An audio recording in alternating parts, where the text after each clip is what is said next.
Alors, dans cette nouvelle vidéo, nous allons tout simplement voir comment utiliser les outils statistiques ou encore outils d'analyse de données. Alors, pour avoir tout simplement l'outil d'analyse de données, il vous suffit de cliquer sur l'onglet de données du ruban. Ensuite, dans le groupe analyse, vous sélectionnez tout simplement utilitaire d'analyse et une boîte de dialogue utilitaire d'analyse apparaît avec tous les outils d'analyse possibles. Alors, cette boîte de dialogue vous donne tout simplement accès à 19 outils statistiques qui vont de l'analyse de variance. Alors, cette boîte de dialogue vous donne accès à 19 nouveaux outils statistiques qui vont de l'analyse de variance à un facteur, tout simplement au test de la différence significative maximale et encore z-test. Alors, nous allons tout simplement donner un résumé de chacun de ces outils statistiques. Nous allons tout simplement débuter par l'analyse de variance à un facteur. Alors, elle analyse une variance simple, également appelée analyse de variance à facteur unique. Une analyse de variance ou encore analyse de variance elle vérifie tout simplement l'hypothèse que les moyennes de plusieurs échantillons sont tout simplement égales. Ensuite, vous avez tout simplement l'analyse de variance à deux facteurs avec répétition d'expérience. Tout simplement, elle permet une extension de l'analyse de variables à facteur unique pour inclure plus d'un échantillon pour chaque groupe de données. Ensuite, vous avez tout simplement l'analyse de variance à deux facteurs sans répétition d'expérience. Elle fait une analyse de variance à deux facteurs qui n'inclut pas plus d'un échantillon par groupe. Ensuite, vous avez tout simplement l'analyse de corrélation qui renvoie tout simplement le coefficient de corrélation qui mesure tout simplement de la relation entre deux ensembles de données. Ceci est également disponible via la fonction de la feuille de calcul coefficient point corrélation. Donc, pour voir cela de près, en allant tout simplement dans les fonctions dans la touche insérer une fonction, lorsque vous sélectionnez coefficient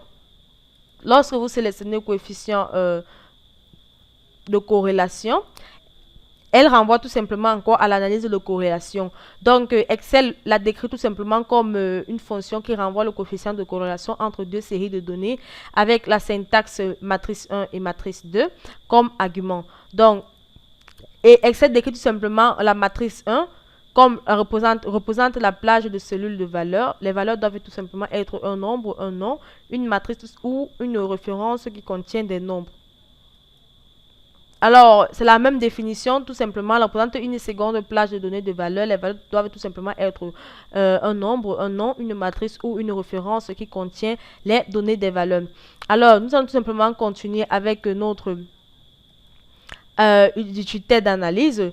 En plus d'avoir l'analyse de corrélation, nous avons tout simplement l'analyse de covariance qui renvoie tout simplement la moyenne des produits des écarts pour chaque paire de points de données. Donc, la covariance est une mesure de la relation entre deux ensembles de données. Ceci est également disponible via la fonction covariance P ou encore les différentes fonctions covariance qui existent avec Excel. Donc, lorsque nous allons au niveau de la fonction du bouton insérer une fonction et que nous sélectionnons tout simplement les covariances. Alors, nous avons plusieurs covariances, la covariance personne, la covariance standard. Donc, Excel décrit tout simplement la covariance Pearson tout simplement comme une fonction qui renvoie la covariance de population, moyenne du produit des écarts à la moyenne de chaque paire de points de deux carrés. Et elle a tout simplement une syntaxe comme matrice 1 et matrice 2. Et la covariance standard est tout simplement définie comme une fonction qui renvoie la covariance d'échantillon moyenne du produit des écarts à la moyenne de chaque paire de points de deux séries. Donc, elle a la même syntaxe que la covariance Pearson. Donc, pour voir de près, Excel décrit tout simplement l'argument matrice 1 comme la première plage de celui contenant des entiers et doit être tout simplement un nombre, une matrice ou une référence qui contient des nombres. Et la matrice 2 comme la seconde plage de celui contenant des entiers et doit être un nombre, une matrice ou une référence qui contient également des nombres. Donc, ensuite, au niveau de notre utilitaire d'analyse, en plus d'avoir l'analyse de covariance, nous avons aussi les statistiques descriptives qui génère tout simplement un rapport représentant diverses statistiques telles que la médiane, le mode et les cas types pour un ensemble de données. Ensuite, nous avons tout simplement le lissage exceptionnel qui, quant à lui, renvoie tout simplement une valeur prédite basée sur la prévision de la période précédente, corrigée pour l'erreur de cette période. Ensuite, vous avez tout simplement le test d'égalité de variance ou encore FT, qui tout simplement a deux échantillons pour variables. Elle effectue tout simplement un test F à deux échantillons pour comparer deux variances de population. Donc, cet outil renvoie tout simplement la probabilité unilatérale que les variances dans les deux ensembles ne soient pas significatives différentes. Donc, ceci est également disponible via la fonction f.test dans notre... Donc, la fonction f.test, elle est aussi équivalente à l'outil test d'égalité des variances. Donc, Excel a décrit tout simplement comme une fonction qui renvoie des résultats d'un test F, la probabilité bilatérale que les variances des matrices 1 et matrice 2 ne sont pas très différentes. Donc, ici, nous avons tout simplement les matrices 1 et matrice 2 comme syntaxe. Donc, Excel décrit la matrice 1 tout simplement comme la première matrice de la plage de données et peut être des numéros, des noms, des matrices ou encore des références contenant des nombres. Et l'argument matrice 2 tout simplement comme la seconde matrice. Donc, en plus de cela, nous pouvons tout simplement voir continuer avec d'autres utilités d'analyse. Donc, nous étions tout simplement au niveau le test d'égalité des variances. Ensuite, nous avons tout simplement la transformation de Fourier rapide ou encore FFT, qui effectue tout simplement une transformation de Fourier rapide. Vous utilisez tout simplement l'analyse de Fourier pour résoudre des problèmes dans les systèmes linéaires et pour les analyses de données périodiques. Donc, ensuite, nous avons tout simplement l'outil d'analyse histogramme qui calcule des fréquences individuelles et cumulatives pour une plage de données et un ensemble de corbeilles de données. Donc, nous avons la fonction fréquence décrite précédemment. La fonction fréquence décrite dans la précédente vidéo est une fonction et une version simplifiée de l'outil histogramme. Donc ensuite, vous avez tout simplement l'outil d'analyse moyenne mobile qui, quant à lui, liste une série de données en faisant la moyenne de ces valeurs sur un nombre spécifié de périodes précédentes. Donc, ensuite, vous avez tout simplement la génération des nombres aléatoires qui remplit tout simplement une plage avec les nombres aléatoires indépendants. Donc, ensuite, vous avez l'analyse de position comme outil d'analyse où le rang est percile et centile ou rang et centile qui crée tout simplement un tableau contenant l'ordinal et le rang en pourcentage de chaque valeur d'un ensemble. Donc ceci est également disponible via les fonctions moyenne.rang ou encore les fonctions équation.rang. Donc nous allons voir comment Excel décrit toute cette fonction. Donc on a dit qu'elle était équivalente aux fonctions moyenne.rang. Tout simplement, Excel a décrit tout simplement comme les fonctions de rang qui renvoient un rang d'un nombre dans une liste d'arguments. Sa taille est relative aux autres valeurs de la liste si plusieurs valeurs sont associées au même rang. Donc, elle renvoie tout simplement le rang supérieur de ce jeu des valeurs. Elle a la syntaxe telle que le nombre, la référence et tout simplement et l'ordre.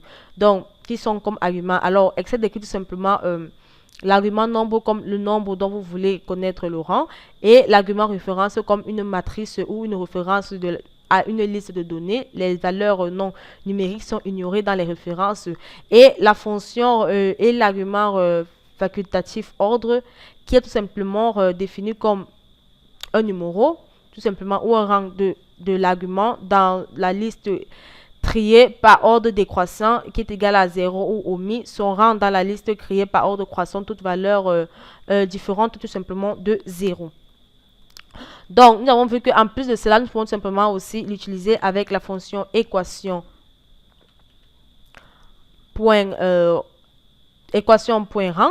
et qui a la même syntaxe que la fonction moyenne.rang. Tout simplement, Excel a décrit tout simplement comme une fonction qui renvoie le rang d'un nombre dans une liste d'arguments. Sa taille est relative aux autres valeurs de la liste.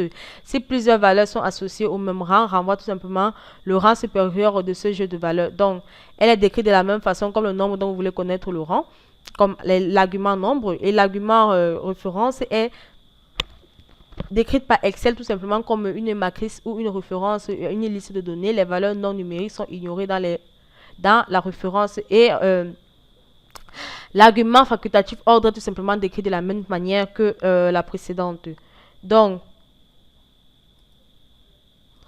en dehors de l'équation point rang, nous avons aussi la fonction. Donc, en dehors de l'équation fonction de en plus des fonctions moyenne point rang et équation point rang, vous avez aussi les fonctions. Alors, vous avez aussi des fonctions telles que centile point exclure et centile point inclure ou encore centile réduite. Donc, les fonctions centile point exclure qui Excel a décrit tout simplement comme une fonction qui renvoie le cas énième centile des valeurs d'une plage où K se trouve dans une plage de 0 à 1, non compris. Donc, la syntaxe est tout simplement matrice et puis K. Ensuite, les centiles point inclus qui Excel a décrit tout simplement comme une fonction qui renvoie tout simplement le cas énième centile des valeurs d'une plage où K se trouve dans une plage de 0 à 1 compris. Ensuite, nous avons tout simplement les centres réduits qui est tout simplement qui renvoie tout simplement une valeur réduite, centrée réduite depuis une distribution caractérisée par un moyen et un écart type. Donc, elle a tout simplement la syntaxe X espérance et écart type. Donc, Excel est décrit tout simplement X comme X, elle tout simplement représente la valeur à centrer et à réduire. L'espérance tout simplement représente l'espérance mathématique de la distribution et l'écart type représente l'écart type de la distribution qui est tout simplement un nombre positif. Donc, en plus de cela, centile point exclu a tout simplement la matrice, a tout simplement comme syntaxe matrice EK. Et centile point inclus a la même syntaxe, donc par conséquent les mêmes définitions pour les arguments. Donc l'argument matrice est tout simplement défini comme une représente la matrice ou la plage de données définissant l'étendue relative et la fonction K comme représentant le centile qui doit tout simplement être compris entre 0 et 1 inclus. Donc nous allons tout simplement continuer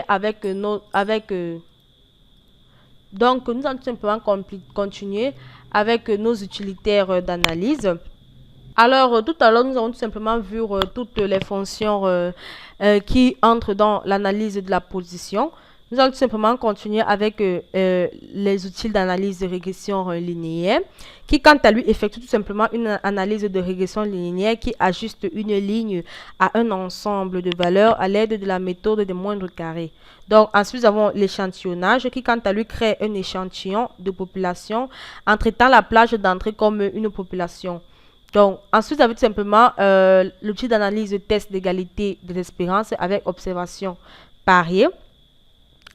Alors, qui effectue tout simplement un test T d'un élève associé à deux échantillons pour déterminer si les moyennes d'un échantillon sont distinctes. Ceci est également disponible via la fonction de la feuille de calcul test t.test que nous verrons. Donc, nous pouvons tout simplement ça peut tout simplement être possible aussi avec la fonction t.test qui est tout simplement décrite par Excel comme une fonction qui renvoie la probabilité d'associer à un test T de student. Donc, pour étudiant, avec la syntaxe matrice 1, matrice de uni barre latérale, et ensuite le type.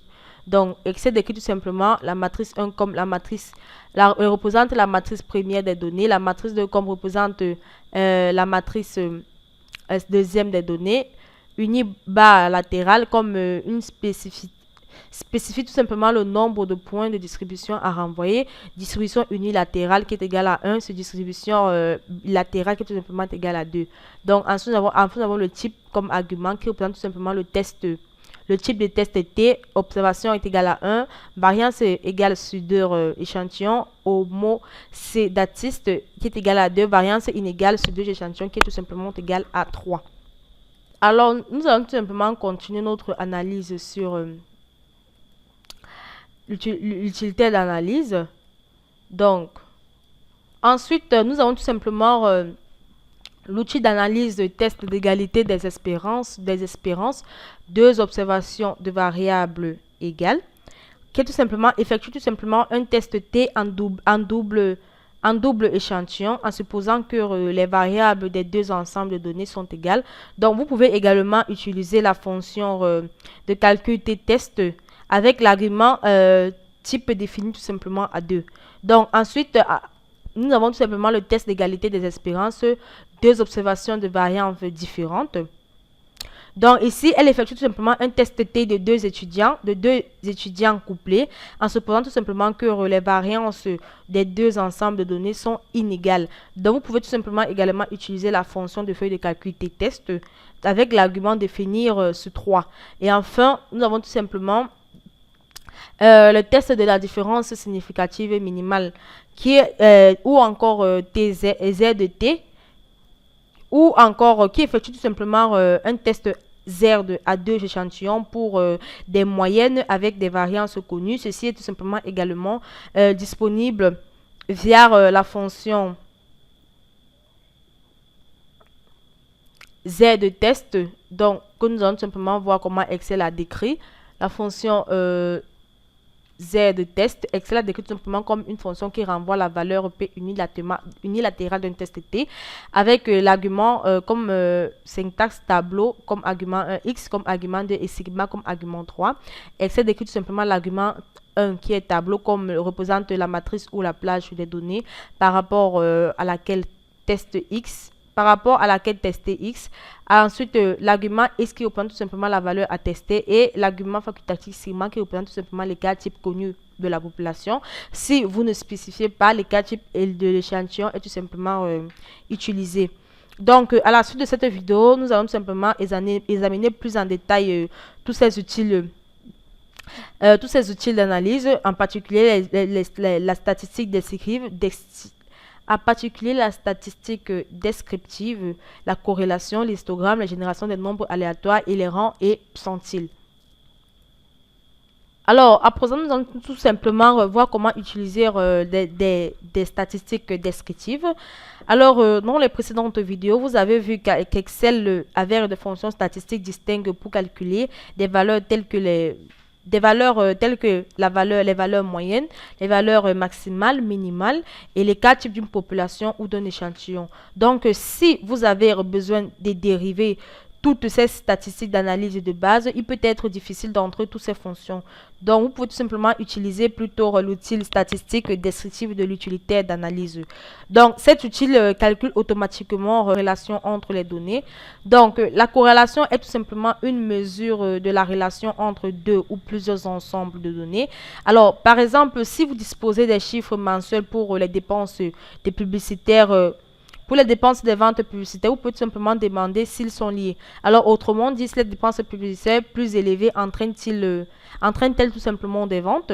Donc, ça, c'est une question. Alors, pour le déterminer, vous devez tout simplement calculer le coefficient de corrélation. Donc, le coefficient est tout simplement un nombre compris entre -1 et 1 qui a des propriétés tout simplement plus ou moins spécifiques. Donc, lorsque le coefficient de corrélation est égal tout simplement à 1, les deux ensembles de données sont parfaitement et positivement corrélés. Donc, par exemple, un 10 pour une augmentation de 100% de la publicité entraîne tout simplement une augmentation de 10% des ventes. Donc, si le coefficient de corrélation est tout simplement compris entre 0 et 1, les deux ensembles de données sont tout simplement corrélés positivement. Donc, ce qui signifie tout simplement qu'une augmentation. Alors, cela signifie tout simplement qu'une augmentation de la publicité entraîne tout simplement une augmentation des ventes. Donc, de plus le nombre est élevé, plus la corrélation entre les données sont tout simplement élevées. Donc, et si la corrélation se trouve tout simplement est égale tout simplement à 0, il n'y a pas de corrélation entre les données. Donc, et si la corrélation se trouve tout simplement entre 0 et -1, cela signifie tout simplement que les deux ensembles de données sont corrélés négativement. Donc, ce qui signifie tout simplement qu'une augmentation de la publicité entraîne tout simplement une baisse des ventes. Donc, plus le nombre est bas, plus les données sont corrélées négativement. Et enfin, si le coefficient de corrélation est tout simplement égal à -1, cela signifie tout simplement que les ensembles de données ont une corrélation négative parfaite. Donc, par exemple, pour 10% d'augmentation de la publicité, entraîne tout simplement une baisse de 10% des ventes et vraisemblablement un nouveau service de publicité. Donc, pour calculer la corrélation entre les ensembles de données, nous allons tout simplement sélectionner l'onglet Données du ruban. Ensuite, sélectionner Analyse de données pour afficher tout simplement la boîte utilitaire d'analyse. Ensuite, nous allons tout simplement cliquer sur l'outil de corrélation, dans l'analyse de corrélation. Puis, nous allons tout simplement valider notre opération en cliquant tout simplement sur OK. Et Excel affiche tout simplement une boîte de dialogue analyse de corrélation. Donc, ensuite, nous allons tout simplement utiliser la plage d'entrée, tout simplement pour sélectionner la plage de données à analyser, y compris les en-têtes de lignes ou de colonnes. Donc, dans ce cas, nous allons tout simplement sélectionner la plage de corrélation entre les ventes, nous allons tout simplement sélectionner la plage de E2 qui vont des publicités jusqu'à, de la plage de C2 qui vont des publicités jusqu'à E14. Donc, après avoir sélectionné tout simplement notre plage d'entrée, alors si vous avez inclus des étiquettes dans votre plage, vous devez simplement cocher la case étiquette dans la première ligne. Donc, intitulé en première ligne, vous devez simplement cocher cette case. Alors, si vos données sont organisées en ligne, vous sélectionnez la case en ligne, vous cochez la case étiquette dans la première ligne. Si vos données sont seulement organisées Alors, si les données sont tout simplement organisées en ligne, cette case à cocher lit tout simplement les étiquettes dans la première colonne. Alors, Excel doit tout simplement afficher les coefficients de corrélation dans une table. Vous devez donc utiliser la zone de plage de sortie, tout simplement pour entrer une référence dans le coin supérieur au gauche de la table. Donc, si vous comparez deux ensembles de données, la plage de sortie est large de 3 colonnes, de haut de 3 lignes. Donc, vous pouvez tout simplement également sélectionner une autre feuille.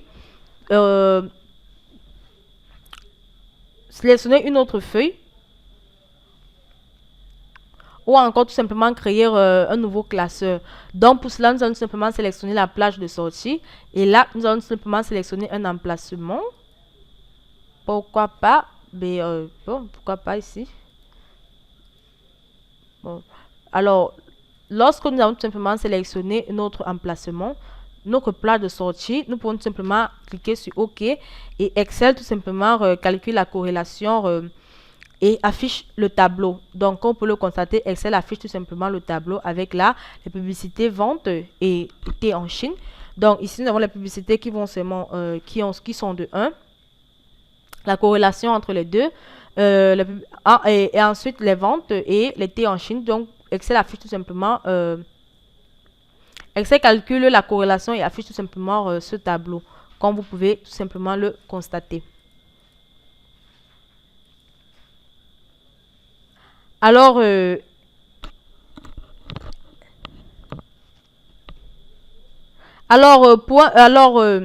vous pouvez le constater, Excel affiche tout simplement une feuille de calcul qui compare tout simplement les dépenses aux ventes, les dépenses de publicité aux ventes. Donc, pour un contrôle, j'ai tout simplement également inclus la colonne T de Chine comme un nombre aléatoire. Alors, le tableau de corrélation répète tout simplement les différents coefficients de corrélation. Dans ce cas, la forte corrélation entre la publicité et la vente est tout simplement de 0,74. Donc, ce qui signifie que ces deux facteurs sont fortement et positivement corrélés. Donc, comme on pouvait s'y attendre, il n'y a presque pas de corrélation entre la publicité et...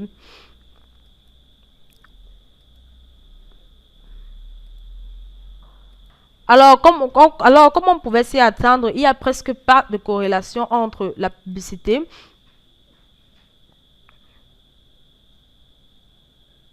Alors, comme on pouvait s'y attendre, il n'y a presque pas de corrélation entre la publicité et les données.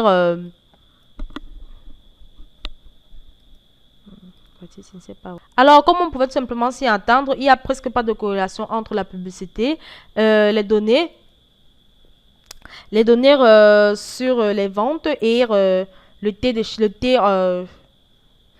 entre la publicité, les données sur les ventes et le nombre aléatoire qui est tout simplement le T en Chine. Donc, il est important de noter que les valeurs de...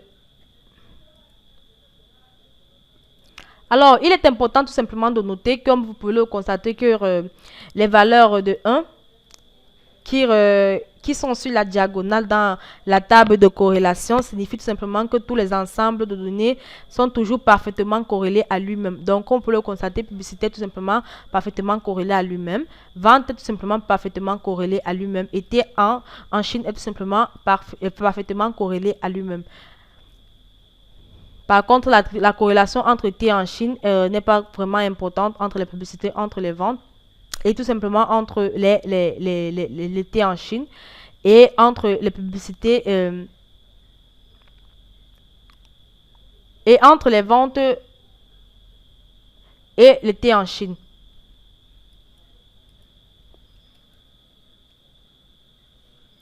Donc, à présent, nous allons tout simplement travailler avec des histogrammes.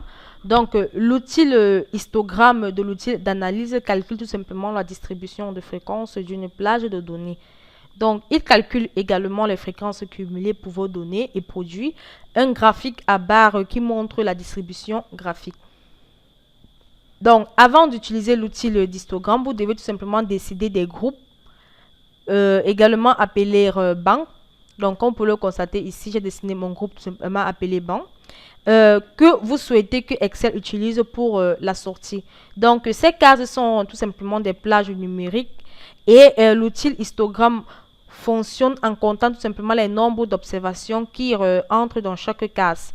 Donc, vous pouvez tout simplement entrer des bancs sous forme de plages de nombres, chaque nombre définissant une limite tout simplement du banc.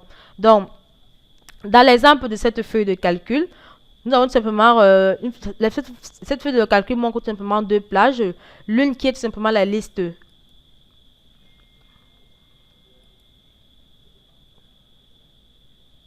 Alors, une qui est tout simplement la liste des notes des étudiants et une autre qui est tout simplement les bancs. Donc, l'histogramme compte le nombre d'observations qui sont supérieures ou égales à la valeur de la corbeille et inférieures à la valeur de la corbeille immédiatement supérieure, mais pas tout simplement égale à celle-ci. Donc, par conséquent, les 6 valeurs correspondent tout simplement aux plages qui sont tout simplement identiques, qui sont tout simplement identifiables. Donc, alors, nous avons tout simplement des qualités inférieures ou égales à 0. Il y a tout simplement les qualités qui sont comprises entre inférieures ou égales à 0 et inférieures ou égales à 0 ou inférieures à 50. Des qualités inférieures ou égales à 50 et strictement inférieures à 60. Des qualités tout simplement inférieures ou égales à 60 est strictement inférieur à 70. Les qualités inférieures ou égales à 80 est strictement inférieure à 90. Les qualités inférieures ou égales à 90 est strictement inférieure à 100. Alors, il est important de noter tout simplement que vous devez vous rassurer que vous entrez tout simplement les valeurs de banc dans un ordre croissant. Donc, pour utiliser l'outil d'histogramme, vous devez tout simplement sélectionner l'onglet données du ruban et dans le groupe analyse, sélectionner tout simplement utilitaire d'analyse et dans la boîte de dialogue utilitaire d'analyse, vous sélectionnez tout simplement l'outil d'analyse histogramme et vous avez une boîte de vous cliquez tout simplement sur OK et la boîte de dialogue histogramme apparaît. Alors, nous allons tout simplement utiliser la zone de test plage d'entrée.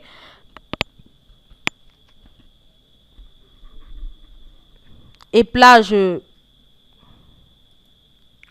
Donc, nous allons tout simplement utiliser la zone de test plage d'entrée et tout simplement plage de classe ou encore plage de banc pour entrer les plages contenant vos données et vos valeurs de banc respectivement.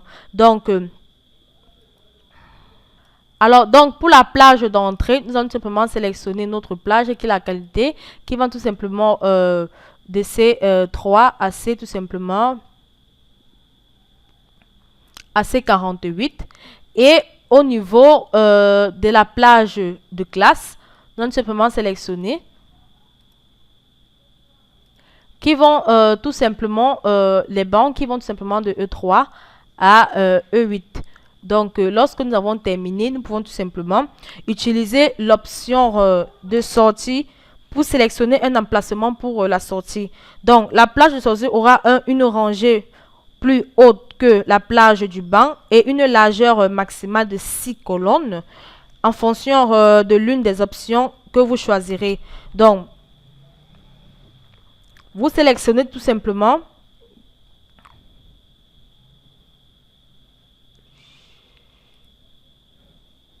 alors comme plage de sortie, comme option de sortie, nous allons tout simplement sélectionner une plage de sortie et là nous allons tout simplement la sélectionner.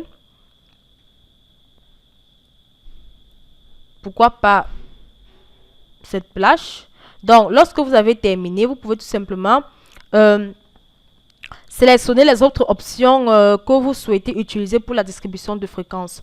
Donc, vous avez l'option Pareto ou encore histogramme ordonné. Si vous cochez tout simplement cette case, Excel affiche une seconde plage de sortie avec des bancs triés par ordre décroissant de fréquence. Donc, ceci, ça peut tout simplement une distribution de Pareto. Donc, nous allons tout simplement la cocher. Et ensuite, nous avons tout simplement le bouton pourcentage cumulé. Alors, si vous activez tout simplement cette option, Excel ajoute tout simplement à la sortie une nouvelle colonne permettant de suivre le pourcentage cumulé pour chaque groupe. Donc, nous allons aussi tout simplement la cocher. Et la troisième, la dernière option, qui est tout simplement représente qui est tout simplement une représentation graphique ou encore une sortie graphique. Donc, si vous cochez tout simplement cette option, Excel génère automatiquement un graphique. Alors, si vous activez tout simplement cette option, Excel génère automatiquement un graphique pour la distribution de fréquences. Donc, c'est l'objectif recherché. Donc, lorsque nous avons sélectionné ou encore apporté toutes les informations dont nous voulons à notre barre de dialogue histogramme, nous pouvons tout simplement cliquer sur OK et Excel va tout simplement afficher des données de l'histogramme.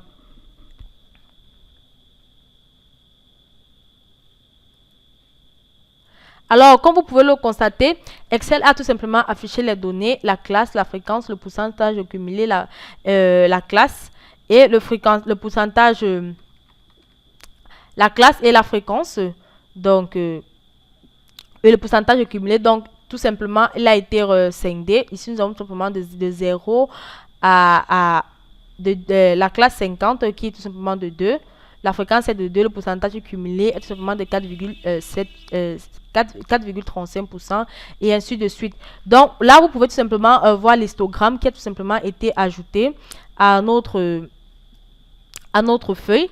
Donc, comme vous pouvez le constater, l'histogramme a tout simplement été ajouté à notre feuille de calcul. Donc ici nous avons tout simplement la classe, la fréquence et les classes. Donc comme tout à l'heure pour les bancs, donc, les classes qui ont été remplies là, nous avons de 70, 80, 90, 60, 50 et tout simplement 100. Et là, en vert, nous avons tout simplement la fréquence et en orange, nous avons tout simplement le pourcentage cumulé. Donc, comme vous pouvez le constater avec l'outil le histogramme, vous pouvez tout simplement ressortir tout ceci en un clic et sans passer par des multiples calculs ou encore des multiples procédures.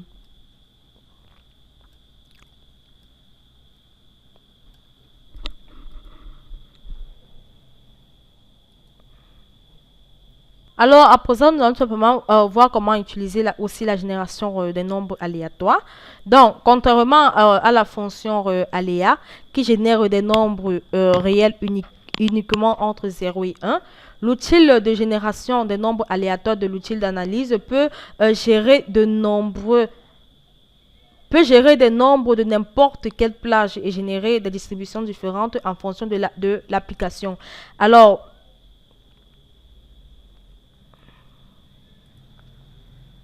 Alors, à présent, je vais tout simplement décrire cette type de distribution. Nous avons d'abord la distribution uniforme qui génère des nombres avec une probabilité égale à partir de la plage de valeurs que vous utilisez. Alors, l'utilisation de la plage de 0 à 1 produit tout simplement la même distribution que la fonction rangée. Ensuite, vous avez la distribution normale qui produit tout simplement des nombres dans une distribution en courbe de cloche ou encore normale en fonction de la moyenne et de l'écart type que vous entrez. Donc, ceci est utile pour générer des échantillons d'éléments tels que les résultats des tests et les hauteurs de population. Donc, nous avons tout simplement vu cette distribution dans l'une de nos précédentes vidéos. Ensuite, vous avez tout simplement la distribution Bernoulli, donc, qui génère tout simplement une série aléatoire de 1 et de 0 en fonction de la probabilité de succès d'un essai unique. Donc, un exemple courant de distribution de Bernoulli est tout simplement un tirage au sort avec lequel la probabilité de succès est de 50%. Donc, dans ce cas, comme dans toutes les distributions de Bernoulli, vous devez tout simplement attribuer une valeur 1 ou 0 à la tête ou à la queue. Donc, ensuite, vous avez tout simplement une autre distribution qui est la distribution de binomiale qui génère des nombres aléatoires caractérisés par la probabilité de succès sur un certain nombre d'essais. Donc, par exemple, vous pouvez utiliser tout simplement ce type de distribution pour modéliser le nombre de réponses reçues pour une campagne de publipostage. La probabilité de succès sera tout simplement le taux de réponse moyen ou prévu, et le nombre d'essais sera tout simplement le nombre de malins ou de la campagne. Ensuite, vous avez tout simplement la distribution, nous avons un autre type de distribution qui est la distribution Poisson, qui génère tout simplement des nombres aléatoires en fonction de la probabilité d'un nombre déterminé d'événements se produisent dans une période donnée. Donc, la distribution est régie par une valeur lambda qui représente tout simplement le nombre moyen d'événements connus pour se produire au cours de la période. En plus de cela, nous avons aussi la distribution Patten qui génère tout simplement des nombres aléatoires selon un modèle caractérisé par une limite inférieure et supérieure, une valeur de pas et un taux de répétition pour chaque nombre et la séquence entière. Et enfin, vous avez tout simplement la distribution distraite qui, quant à elle, génère des nombres aléatoires à partir d'une série de valeurs et de probabilités pour ces valeurs dans lesquelles la somme de probabilités est tout simplement égale à 1. Donc, vous pouvez tout simplement utiliser cette distribution pour simuler le lancement de dés, comme ce que nous verrons tout à l'heure, où les valeurs sont comprises tout simplement entre 1 et 6. Chacune avec une probabilité de 1 sur 6. Donc, ce concept serait tout simplement démontré dans l'exemple que nous allons voir tout à l'heure. Alors, pour utiliser l'outil de génération des nombres aléatoires, alors il est important de noter que si vous utilisez une distribution distraite, veillez tout simplement à entrer les valeurs et les probabilités appropriées avant de démarrer l'outil de génération des nombres aléatoires. Comme je l'ai fait tout à l'heure, j'ai tout simplement entré les valeurs et les probabilités appropriées avant de démarrer tout simplement le nombre aléatoire. Alors, pour ce faire, nous allons tout simplement démarrer en sélectionnant tout simplement, comme tout à l'heure, l'onglet données du ruban. Ensuite, dans le groupe analyse, sélectionnez utilitaire d'analyse pour afficher tout simplement la boîte de dialogue analyse de données. Ensuite, nous allons tout simplement cliquer sur l'option génération de nombres aléatoires. Puis, nous allons tout simplement cliquer sur OK. La boîte de dialogue génération de nombres aléatoires apparaît. Donc, si vous souhaitez tout simplement générer plus d'un ensemble de nombres aléatoires, vous devez tout simplement entrer le nombre d'ensembles ou de variables dont vous avez besoin dans la zone nombre de variables. Donc, Excel affiche tout simplement 1 dans la colonne. Alors, Excel ancre tout simplement 1 dans la colonne. Alors, et si vous laissez cette colonne vide, cette zone vide, Excel utilise tout simplement le nombre de colonnes de la plage de sortie. Donc, ensuite, vous pouvez tout simplement utiliser la zone nombre d'échantillons générés pour entrer un nombre aléatoire dont vous avez besoin. Donc, Excel entre chaque numéro sur une ligne distincte. Donc, si vous laissez cette zone vide, Excel remplit tout simplement la plage. Excel la remplit tout simplement avec la plage. Excel remplit tout simplement la plage de sortie. Alors, ensuite, vous pouvez tout simplement utiliser la liste déroulante distribution pour cliquer sur la distribution que vous souhaitez utiliser. Comme tout à l'heure, je vous ai décrit tout simplement chaque distribution. Vous avez la distribution uniforme, normale, de Bernoulli, binomiale, poisson, périodique et discrète. Donc, nous allons tout simplement sélectionner sur la distribution discrète. Alors, dans le groupe paramètres, nous allons simplement entrer les paramètres de la distribution sélectionnée. Ici, les plages ont été sélectionnées, la plage D3 à E8, qui sont tout simplement les probabilités qui sont exactes. Donc, il est important de noter que les options affichées dans les paramètres de probabilité dépendent tout simplement de la distribution sélectionnée. Donc, si vous laissez... le nombre initial aléatoire est tout simplement la valeur qu'Excel utilise pour générer les nombres aléatoires. Alors, si vous laissez tout simplement cette zone vide, Excel génère tout simplement un jeu différent à chaque fois. Si vous entrez une valeur qui doit être un entier compris entre 1 et 32 767, vous pouvez tout simplement la réutiliser ultérieurement pour reproduire le même ensemble de données. Donc, utilisez tout simplement l'option de sortie pour sélectionner. Alors, comme je le disais tantôt, si vous laissez cette zone vide, Excel génère tout simplement un jeu différent à chaque fois. Si vous entrez une valeur qui doit être un entier compris entre 1 et 32 767, entre 1,32 et tout simplement 767, vous pouvez tout simplement les réutiliser ultérieurement pour produire le même ensemble de données. Donc, nous allons tout simplement utiliser l'option de sortie pour sélectionner un emplacement pour la sortie. Donc là, elle était sélectionnée F8. Ça ne m'arrange pas. Je devais sélectionner une autre plage. Donc, j'ai tout simplement sélectionné H2 comme ma plage de sortie. Alors, je vais tout simplement cliquer sur OK. Et Excel va tout simplement calculer le nombre aléatoire et les affiche tout simplement sur la feuille de calcul. Comme pour le constater, Excel affiche tout simplement 2 et 3 comme nombre aléatoire. Donc, alors là, je vais tout simplement changer l'emplacement de mes résultats. Ici, j'ai tout simplement, c'est pour le D, le premier D. Donc là, c'est pour le D1. Et là, qui est tout simplement de 3 comme nombre aléatoire. Et là, c'est pour le D2.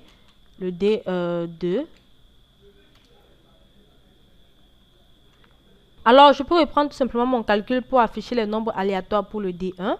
Donc, je vais tout simplement sélectionner l'onglet Données et aller sélectionner Génération des nombres. Ensuite, sélectionner. Et au niveau de le nombre d'échantillons sélectionnés, c'est au lieu de 2, j'aurai plutôt 1. La distribution est discrète, la même plage. Et la plage de sortie, je vais tout simplement sélectionner D11. Alors, lorsque j'ai terminé, je peux tout simplement valider. Et là, j'ai mon nombre aléatoire qui est 2. Donc, je peux tout simplement, ça c'est pour le D1, appliquer autant de nombres aléatoires que je désire. Le D1, bon, au niveau de la plage, je